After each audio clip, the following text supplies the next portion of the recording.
talk, back with another match preview. It's an exciting game, I think, because it's the first round of the FA Cup. Everyone likes a cup draw. Could have been a bigger cup draw to maybe a Mansfield or a Lincoln, but maybe it's a bit of an easier route to the next round. So it's against Ebbsfleet. It's at their place, Stonebridge Road. It's a decent sized stadium. It's 4,700 capacity, which, well, I say it's decent size. It's quite small, really, isn't it? When you consider that our average attendance is well into the 5,000s. It's a decent drive. It's about a 3-hour drive, isn't it? 150 miles. So fair play to the travelling fans. Yeah, as George mentioned, we're away. We've already been there this season. It was a 2-2 draw in August with Booty and Turner scoring and a Jim O'Brien own goal. As it was August, absolutely nothing can go off. Knots were up and down. Signings had just been made. So this will be a more true reflection of where Knots stand in relation to Ebbsfleet. Now, Ebbsfleet's route, they were drawn at home to Woking, 1-1 draw, and then that forced the replay a few days later at Woking's place, and they got the win. Knots, obviously, a cracking cup tie, great atmosphere with the 2-1 win at home to Belper, the one where it felt like it wasn't going to be Knots' day. Belper got the screamer, then Knots had hit the bar. Yeah, and Knots hit the post with the Dennis turn and shoot. So yeah, it was just a great cup time. I think, like you said, we wanted a bigger team, but Ebbsfleet, fair play. Ebbsfleet started the season terribly, didn't they? Now unbeaten in 5 in all competitions, so they're picking up, they're in form, but Knots are coming off the back of a battling 2-2 draw with Hartlepool that's hopefully woken them up. We've got the new signing that maybe make the centre-backs fight a bit more, and who knows, maybe Lacey will come in for this game, being an FA Cup match. Absolutely. One more little quick fact, Knots played in 2000 and 2003 in the FA Cup, both away to Ebbsfleet, both were 2-1 wins. So it'd be nice to do it again, wouldn't it? It would. It'd be great to do it again and get into the hat for the second round proper. Yeah. Moving on to players to watch for Ebbsfleet, we've got Ayo Obile. He's a defending player, so he'd be like the centre back, sort of holding midfielding role. He's an influential player. He knows where the goal is also, but he's not really featured too much of recent games. So whether he'll be playing against us at the weekend, we're unsure. Yeah. Miles Weston. Now, obviously, he played for Knots. I think when we played Ebbsfleet earlier in the season, we mentioned Weston as well. I seem to remember. But we always like to mention the players that have previously played for Knots. It's just nice to watch out for them, see how they do. Now, noble. We'll leave that on. But yeah, so Miles Weston. When we mention these players, they haven't done anything against Knots really, but kiss of death. Yeah. That could be, I shouldn't really say that, but okay, moving on to the striker to watch now. We usually have a striker in now, and they're usually in decent form, 7 goals this season now. Gozi Ugwu is in incredible form, 5 goals in 3 games, 2 last time out, 2 the time before, and 1 before that. So 5 goals in 3, amazing, with a 90th minute penalty winner in there as well, so it shows he can hold his nerve. Yeah. It could be tricky to keep him under wraps, couldn't it? Absolutely, yeah. Moving on to Knots now for the team news. Now there's not too much in the way of team news for this video, which is good. We've got O'Brien, obviously we have to give him a mention. There was a little video put out on the Magpie player, which is showing him slowly getting back into training. So he was saying that his fitness is back there, his legs feel ready, it's just his arm. If he gets a knock on his arm, it could just break again. So he obviously has to wait for that to mend properly, doesn't he? I don't think it should be too long now. I'd say 2, maybe 3 weeks at most. But it'll be exciting for him to see him come back and see what happens to the squad. Yeah. Moving on to predicted lineup, or who we'd like to see. Slocum in goal, obviously picks himself. No reason to take him out.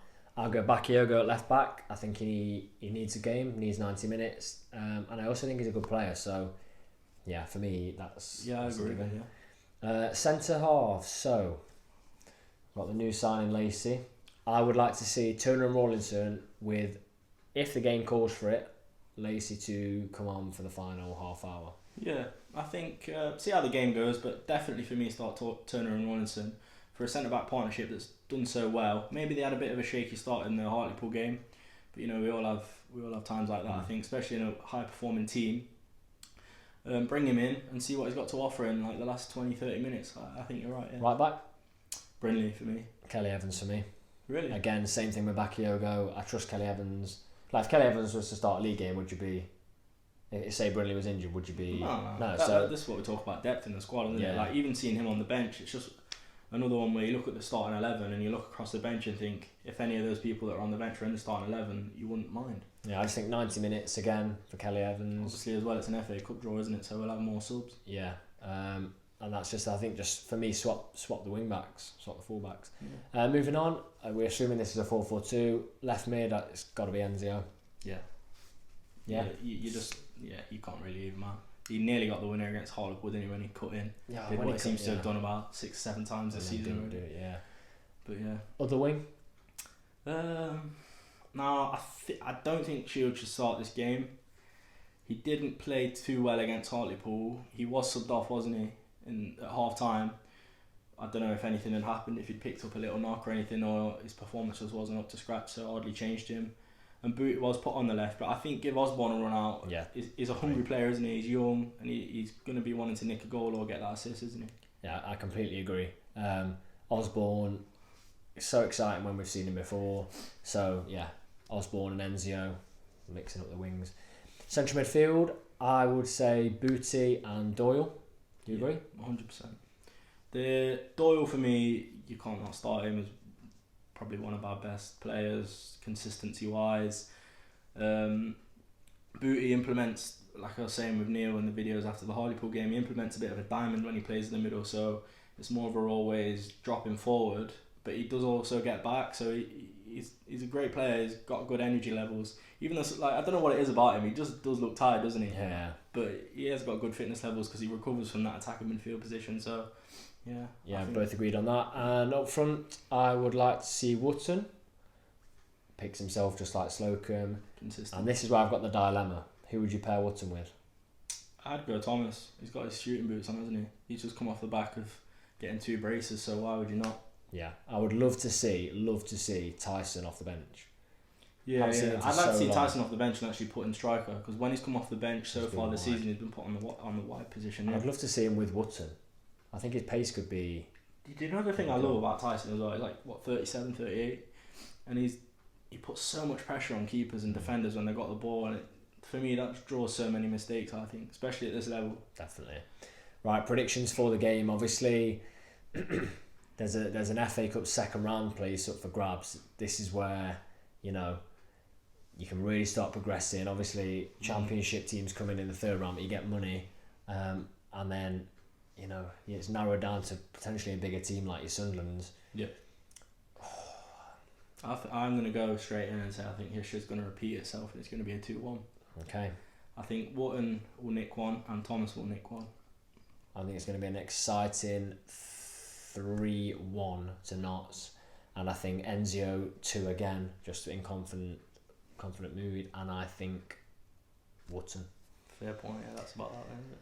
So, hopefully we get through to this FA Cup second round. Safe travels to everyone going down. As always, score predictions and team lineups that you would like to see in the comment section below. Thank you for watching, and please don't forget to like and subscribe to the video.